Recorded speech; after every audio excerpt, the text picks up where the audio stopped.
இன்னைக்கு திராவிட முன்னேற்ற கழக ஆட்சி வந்த பிறகு இன்னைக்கு மின்கட்டணம் உயர்ந்தாச்சு. இது நகராட்சி, மாநகராட்சி, பேரூராட்சியில் இன்றைக்கு மின்கட்டணம் 52% உயர்த்திட்டாங்க.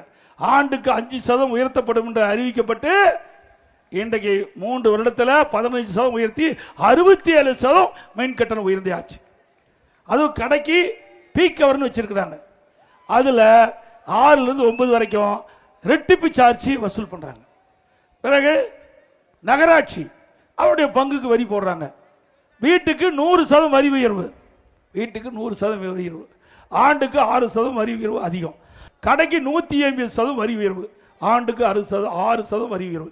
குடிநீருக்கு வரி உயர்வு. குப்பைக்கு வரி போட்ட ஒரே அரசாங்கம் இந்தியாவில் தமிழ்நாடு அரசாங்கம். இப்படிப்பட்ட ஆட்சி வேண்டுமா? இது விவசாயிகள் நிறைந்த பூமி. நான் ஒரு விவசாயி, உங்களை எல்லாம் பார்ப்பதே மிகுந்த மகிழ்ச்சி. விவசாயி தொழிலாளி இரண்டும் 2 கண்ணை போன்றது. இன்றைக்கு நாட்டுக்கு உணவளிக்கின்றவர்கள் விவசாயி தொழிலாளி. இந்த உழைப்பாளிகள் நிறைந்த மாவட்டம். அவளுக்கு ஏராளமான திட்டங்களை அதிமுக ஆட்சியில் செயல்படுத்தியிருக்கிறோம். என்னுடைய அறிவிப்பில் கூட கொடுத்திருக்கிறோம். வணிக பயிர்கள் அவளுக்கு காப்பீட்டு திட்டத்தில் பிரிமியம் 5% இருக்குது. அதை குறைச்சி 2% நீங்க கட்டினா போதும். 5லிருந்து 2% குறைச்சிட்டோம். 3% குறைச்சிட்டோம்.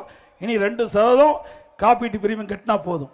அதோட வறட்சி, இயற்கை சீற்றத்தால் விவசாயிகள் பாதிக்கின்ற பொழுது அது காப்பீட்டு திட்டத்தில் கொண்டு வந்து அவர்களுக்கு சேதமடைந்த பயிர்களை கணக்கிட்டு அவர்களுக்கு இழப்பீட்டு தொகையை அதிக அளவு இந்தியாவிலேயே விவசாயிகளுக்கு காப்பீட்டு திட்டத்தின் மூலமாக இழப்பீட்டு தொகை அதிகமாக பெற்று தந்த அரசு அதிமுக அரசாங்கம்.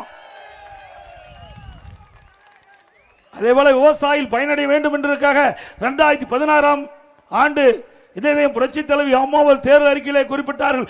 அதிமுக ஆட்சிக்கு வந்தா விவசாயிகள் வாங்கிய தொடக்க வேளாண் கூட்டுறவு சங்கத்திலே வாங்கிய பயிர்க்கடன் தள்ளுபடி என்றார்கள். தள்ளுபடி செஞ்ச அரசாங்கம் அதிமுக அரசாங்கம். 2021 அதுல விவசாயிகள் பாதிக்கப்பட்டதாக என்னுடைய கவனத்துக்கு கொண்டு வந்தாங்க. இருக்கின்ற அமைச்சர்கள், சட்டமன்ற உறுப்பினர்கள் என்னிடத்தில் கோரிக்கை வைத்தார்கள். விவசாய பிரதிநிதிகளும் என்னை சந்தித்து கோரிக்கை வைத்தார்கள். இன்றைக்கு கொரோனா காலம், விவசாயம் விளைவித்த பொருட்கள் முழுமையாக விற்க முடியவில்லை.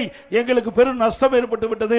எங்களுக்கு நீங்கள் உதவி செய்ய வேண்டும். நாங்கள் கூட்டுறவு சங்கத்திலே வாங்கிய பயிர்க்கடன் தள்ளுபடி செய்ய வேண்டும் என்று கேட்டார்கள். அதன் அடிப்படையில் தொடக்க வேளாண் கூட்டுறவு சங்கத்திலே வாங்கிய பயிர்க்கடன் 12,100 கோடி தள்ளுபடி செய்த அரசாங்கம் அதிமுக அரசு.